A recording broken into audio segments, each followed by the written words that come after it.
बिस्मिल्लाहिर्रहमानिर्रहीम। अस्सलाम वालेकुम। Introduction to embedded.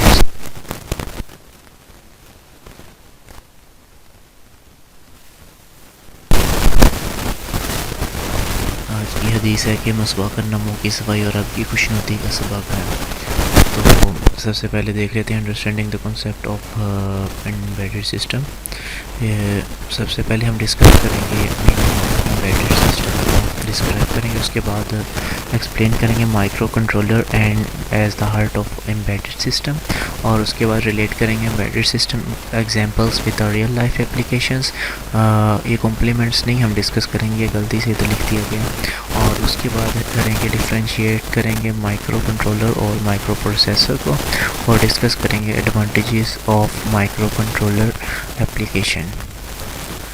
तो सबसे पहले हम स्टार्ट करते हैं एम्बेडेड सिस्टम। एम्बेडेड सिस्टम हमारे पास क्या होता है? Embedded system is a system that has software embedded into computer which makes system dedicated for an applications or specific part of application or product or part of larger system। ठीक है, embedded system ये होता है कि हम एक software कर देते हैं कंप्यूटर हार्डवेयर के अंदर, तो जिसको हम स्पेसिफिक पार्ट या किसी स्पेसिफिक टास्क के लिए यूज़ करते हैं। And embedded system is the one that has dedicated purpose software embedded into computer hardware. उसका एक स्पेशल होता है, कोई मकसद होता है तो हम उस सॉफ्टवेयर को करते हैं ना।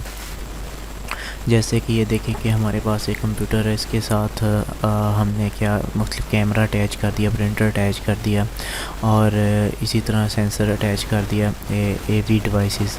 तो अब इन सब के इसके अंदर सॉफ्टवेयर करेंगे तो उसके बाद हम इसको यूज़ कर सकते हैं।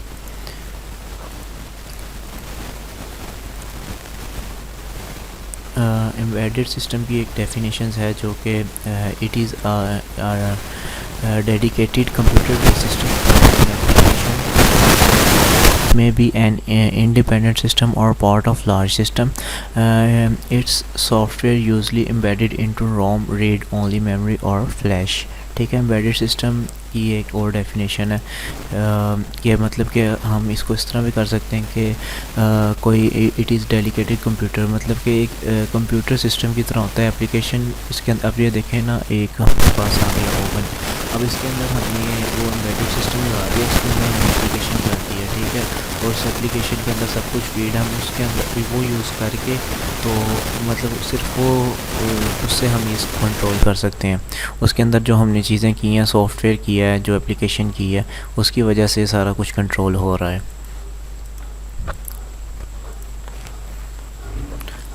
इसी तरह ये एम्बेडेड सिस्टम की ये डेफिनेशन की है कि embedded systems are the electronic systems.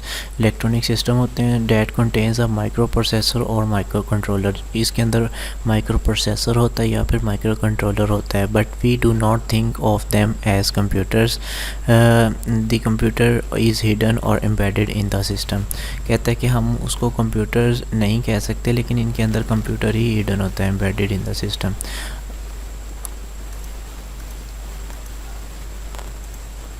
Micro controller क्या है, पहले हम वो डिस्कस करते हैं। Micro controller is an IC chip that takes input process data according to the program written in its memory and gives output as control signal for controlling other machines and devices।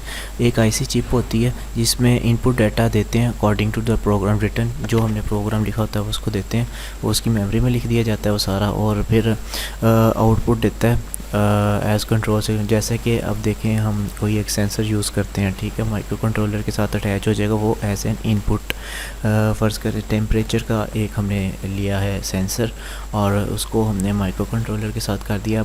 Micro controller के अंदर हमने programming वगैरह कर दी है, और उसके अब जैसे ही जिस हिसाब से टेम्परेचर बढ़ेगा तो वो कोडिंग के अकॉर्डिंगली वो सारा कुछ टेम्परेचर सेंसर उसको बताता जाएगा। आउटपुट पे हमने कुछ लगाया, फ़र्ज़ करें कि एक रेंज लगा देते हैं कि जब इतना टेम्परेचर हो जाए तो हमारे पास लाइट्स ऑन हो जाए, इतना टेम्परेचर हो जाए तो फैंस ऑन हो जाए, तो उसके अकॉर्डिंगली फिर हमें आउटपुट देगा।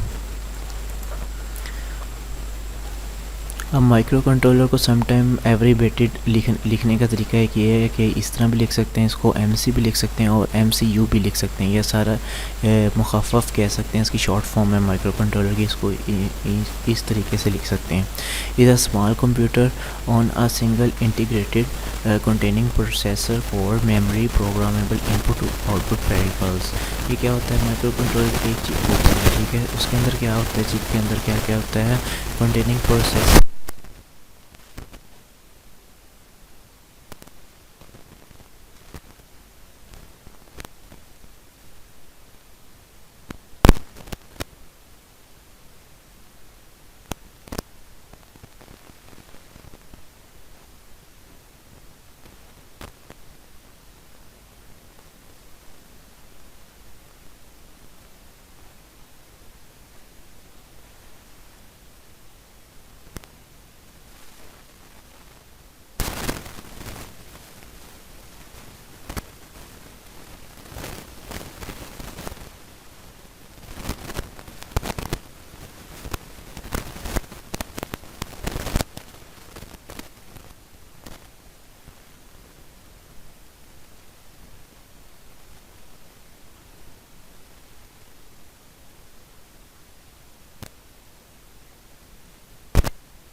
चिप है जो सारा कुछ ये चीज़ें कंट्रोल कर रही है। अच्छा जी, अब देखें ये चीज़ें सारी छोटी छोटी चीज़ें, इन सबके अंदर माइक्रो कंट्रोलर है जो कि इन सबको कंट्रोल कर रहा है। ये भी हमने ऊपर डिस्कस भी किया है, mobile phone, cameras, microwave oven, वो चीज़ें इन सबके अंदर क्या है? माइक्रो कंट्रोलर लगा हुआ है तो इन सबको कंट्रोल कर रहा है। ये देखें माइक्रो, ये देखें सीपीयू के साथ जनरल पर्पस माइक्रो प्रोसेसर के आपको इतनी चीज़ें लगानी पड़ती थी, RAM ROM, input output port, timer, serial, home port, ठीक है, ये सारी चीज़ें लगाते थे सीपीयू प्रोसेसर के साथ। और जबकि माइक्रो कंट्रोलर में क्या क्या है कि इसके अंदर ही सारा कुछ है, सीपीयू भी इसके अंदर ही है, रैम भी, रोम भी, input output, timer, serial, com port, ये सारा कुछ एक ही चिप में कर दिया और ये एक चिप में हमें आसानी से अवेलेबल है।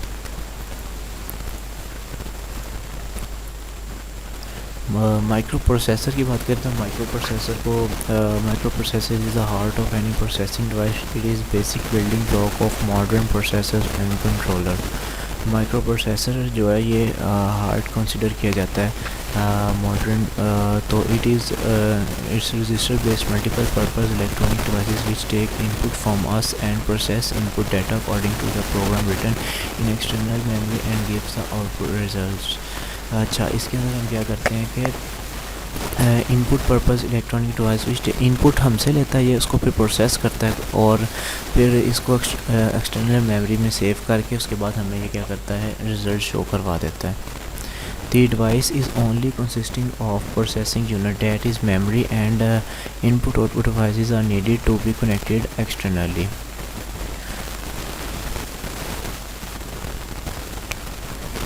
प्रोसेसिंग यूनिट इसमें सिर्फ शामिल है, ठीक है, मेमोरी और इनपुट आउटपुट डिवाइसेस क्या होता है? इसके साथ एक्सटर्नली अटैच होती हैं, जैसे कि कंप्यूटर के साथ एक्सटर्नली डिवाइसेस अटैच होती हैं ये और कंप्यूटर के अंदर प्रोसेस होता है।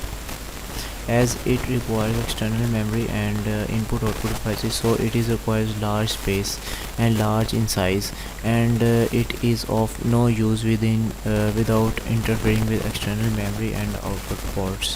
तो जैसा कि इसके साथ इनपुट आउटपुट डिवाइसेस अटैच करनी पड़ती हैं, तो जिसकी वजह से क्या हो जाता है कि लार्ज साइज़ हो जाता है कि काफ़ी स्पेस ये घेर लेते हैं और इसका without interfacing with external memory and input output. अगर हम इसके कहते हैं कि इनपुट आउटपुट डिवाइसेस नहीं लगाते तो वो ऐसे ही है कि जैसे खाली दिमाग पड़ा हुआ है लेकिन उसके पास कुछ नहीं है, ना उसके पास हाथ है ना कोई सेंस नहीं है उसके पास, बस वो चीज़ पड़ी हुई है। वो जैसे कि आप एक इंसानी दिमाग ही कंसिडर कर लें कि उसको भी काम करने के लिए बहुत सी चीज़ों की ज़रूरत पड़ती है, जैसे कि हमारे हाथ हैं तो हरकत करने के लिए, और जैसे हम स्मेल करते हैं तो उसके बाद इनपुट आई है स्मेल के थ्रू, उसके बाद वो प्रोसेस करता है कि क्या करना है।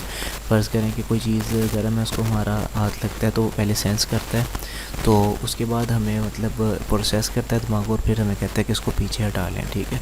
तो जब तक इनपुट आउटपुट डिवाइस फ़र्ज़ करें किसी का है ही नहीं, खाली दिमाग पड़ा है, ना कोई हाथ है ना कोई चीज़ है, तो वो क्या कर लेगा, कुछ भी नहीं। वो सेंस इनपुट ही नहीं उसने कुछ ली। अगर फ़र्ज़ करें कि एक खाली इसी तरह प्रोसेसर है, उसके साथ जब तक कोई सेंसर नहीं लगाएंगे, जब तक कोई टेम्परेचर सेंसर नहीं लगाएंगे या कोई सेंसर, कोई भी सेंसर हो सकता है, वो नहीं लगाएंगे, तब तक तो वो इस तरह वो काम नहीं ना कर सकते, उसको नहीं पता क्या करना है। तो इसलिए वही बात ये कर रहा है कि जब तक उसके पास साथ इनपुट डिवाइसेस नहीं लगाएंगे, इसी तरह आउटपुट के लिए हमें कोई चीज़ उसके साथ ना LCD अटैच की है, ना कोई बजर या कोई चीज़ आउटपुट लेने के लिए नहीं लगाई, तो तब भी वो बेकार है, तब भी उसका कोई यूज़ नहीं है। तो ये सारी चीज़ें जब अटैच होती हैं तो काफ़ी चीज़ें घेर लेती हैं, काफ़ी जगह ले लेती हैं।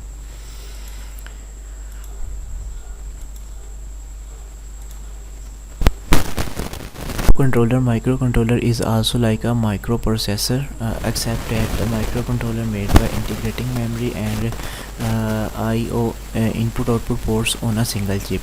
माइक्रो कह रहा है बिल्कुल माइक्रो प्रोसेसर की तरह ही होता है, लेकिन माइक्रो कंट्रोलर क्या है, इसके अंदर मेमोरी होती है और इनपुट आउटपुट पोर्ट होती हैं एक ही चिप के ऊपर।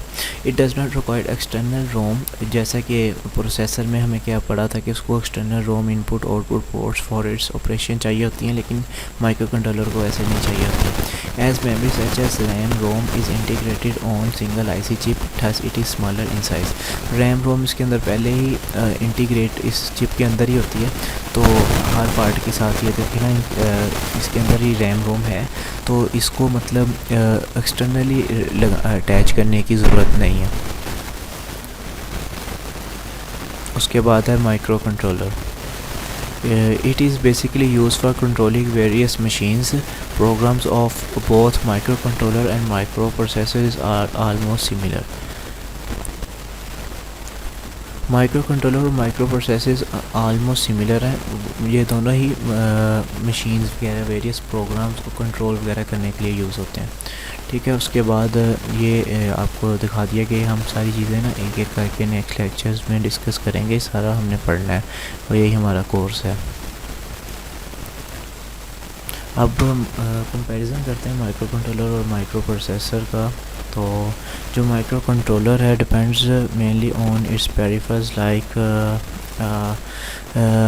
Program memory input output ports timer,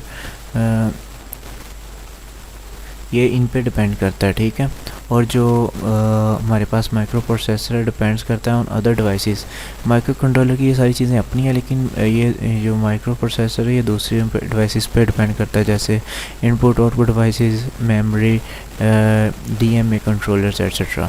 और micro controller use for dedicated determined by the system designer. Micro controller क्या होता है कि सिस्टम डिज़ाइनर है जो उसने डिसाइड बनाया होता है एक डेलिकेटेड फंक्शंस के लिए, जबकि माइक्रो प्रोसेसर क्या होता है, use in many application according to the program running on it. जो सा प्रोग्राम रन हो रहा है उसके अकॉर्डिंगली इसको हम यूज़ कर सकते हैं। जैसे कि कोई भी प्रोग्राम जैसे कंप्यूटर में रन हो रहा है, हम इसमें कोई भी प्रोग्राम खोल सकते हैं, तो ये इस टाइप का है, ठीक है। तो it usually used part of larger system as a part of larger system. अच्छा देखें, माइक्रो कंट्रोलर एक छोटी सी डिवाइस है जो सारे सिस्टम को कंट्रोल कर देती है। अब देखें AC है, उसके अंदर हमने माइक्रो कंट्रोलर लगाया, उसको हम आराम से कंट्रोल कर सकते हैं उससे, ठीक है। बजाय इसके कि उसके साथ पूरा सिस्टम कंप्यूटर सिस्टम अटैच करते 30,000 का लेके हम उसको क्या करते हैं 250 की माइक्रो कंट्रोलर की चिप ली और वो लगा दी, उससे हम उसको कंट्रोल कर रहे हैं। लेकिन इसी तरह अगर देखा जाए, it is in the heart of our PCs, its in the heart of our PCs. जबकि माइक्रो प्रोसेसर क्या है, हार्ट है हमारे पीसीज का। माइक्रो कंट्रोलर को हम एज अ कंप्यूटर ही यूज़ कर रहे हैं ना, माइक्रो को एक किस्म का। अगर माइक्रो कंट्रोलर ना होता तो हम पीसीज या कंप्यूटर लैपटॉप लगा के कंट्रोल करते सारी चीज़ों को, लेकिन माइक्रो कंट्रोलर ने क्या किया, जब माइक्रो कंट्रोलर आ गया उसको हमें लगा दिया, तो ये छोटी सी डिवाइस है, एक तो हमें सस्ता पड़ा बहुत, और दूसरा ये कि इसने जगह भी कम घेरी, तो ये बहुत फ़ायदा है इसका माइक्रो कंट्रोलर का। ये वही चीज़ है, ये हम ना आगे एक एक लेक्चर में हम इसको ब्रीफली डिस्कस करेंगे। तो ये एक हमें उन्होंने एक माइक्रो कंट्रोलर दिखाया कि इसमें क्या क्या चीज़ें होती हैं, कौन से बटन्स हैं, क्या है ये, हम आगे ये रैम है, रोम है, ये क्या बटन एंड ट्रेनर्स है, ऑसिलोस्कोप, ऑक्सीलेटर्स, एडी कन्वर्टर, सीपीयू, ये सारा कुछ हम डिस्कस करेंगे। अच्छा, ये पॉपुलर माइक्रो कंट्रोलर्स जो हैं वो ये डिस्कस किए गए, 3-4 नाम लिखे हैं। इसमें हम भी एक माइक्रो चिप आगे हमारा फोकस इस पे होगा, आगे जाके इस पे भी बात करेंगे। 8051 Intel and others, 8030, 8386 EX Intel PC micro chip, 68HCO5 Motorola और Z8 Zilog।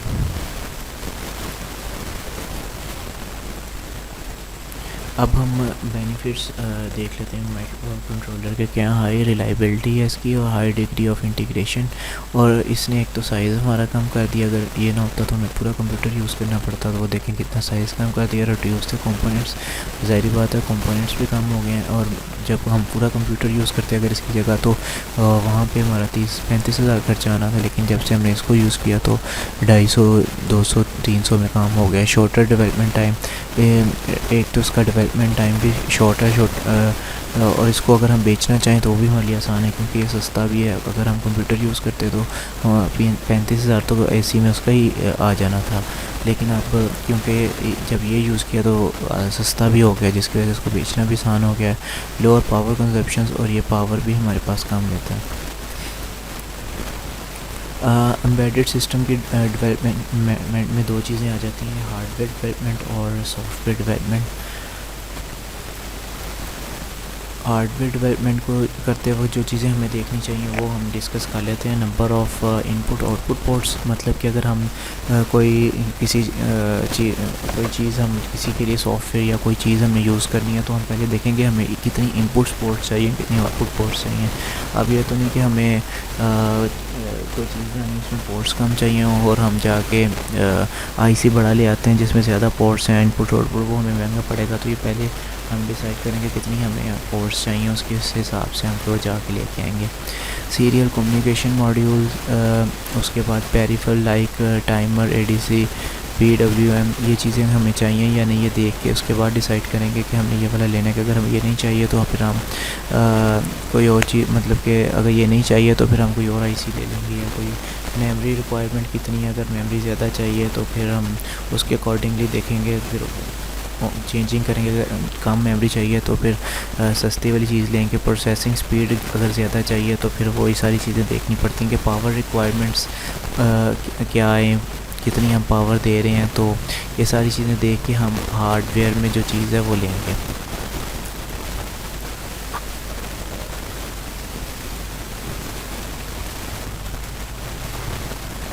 अच्छा, सॉफ्टवेयर डेवलपमेंट। सॉफ्टवेयर डेवलपमेंट में हमारे पास दो तरह की लैंग्वेज आ जाती हैं, हाई लेवल लैंग्वेज और low level language. High level language में वो लैंग्वेज आ जाती है जो कि कंप्यूटर के अकॉर्डिंगली हम देख रहे हैं ना, तो कंप्यूटर के लिए आसान लैंग्वेज कौन सी है और हमारे लिए आसान और मुश्किल लैंग्वेज कौन सी है। ज़ाहिर बात है कंप्यूटर को बाइनरी कोडिंग वगैरह आसान लगेगी, तो फिर उसके अकॉर्डिंगली हाई लेवल और लो लेवल हम उसको डिस्कस करते हैं। अच्छा, वो जो हम जैसे C++ ये इसमें हमारे लिए आसान है, तो मतलब हम अपनी लैंग्वेज यूज़ कर लेते हैं उसमें, तो ये कंप्यूटर के लिए डिफ़िकल्ट है। तो ये कंप्यूटर के लिए कौन सी होगी, हाई लेवल लैंग्वेज। और बाइनरी हमारे लिए मुश्किल है, लेकिन कंप्यूटर के लिए क्या है, आसान है। तो हम कंप्यूटर के पर्सपेक्टिव से देखेंगे तो ये क्या हो जाएगी, लो लैंग्वेज हो जाएगी, लो लेवल लैंग्वेज हो जाएगी।